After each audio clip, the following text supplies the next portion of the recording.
So yun, meron tayo ngayong Toyota Fortuner. Nag-install tayo ng 8581N3 Optimus Android head unit with 360 camera. Ito yung front camera. Ito yung side camera nya. Dito tayo sa loob. Ayan. Ito yung 8581N3 ng Optimus. 464 9 inches, then with 360 camera. Ayan. So, steering wheel control, working lahat. Volume, down. Then, try natin mag-play ng kahit anong music or radio. Ayan. Up, down, next, previews.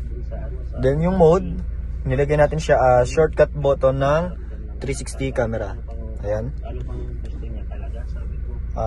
Ayan, yung speak. Then, answer and hang up.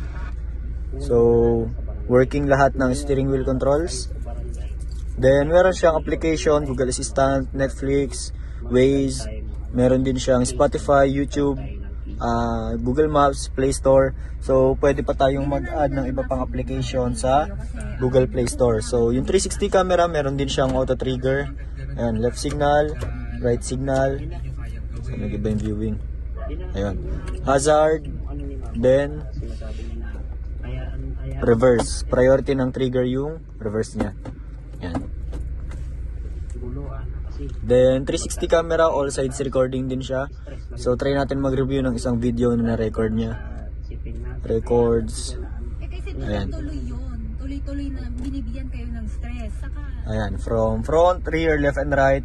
So, nagre-record siya lahat. Then, itong Android head unit natin, meron din siyang Android Auto and Apple CarPlay function. So, wireless na siya. No more wires. No more hassle na wire na nakalabas. Ayan. So, via Z-Link application lang.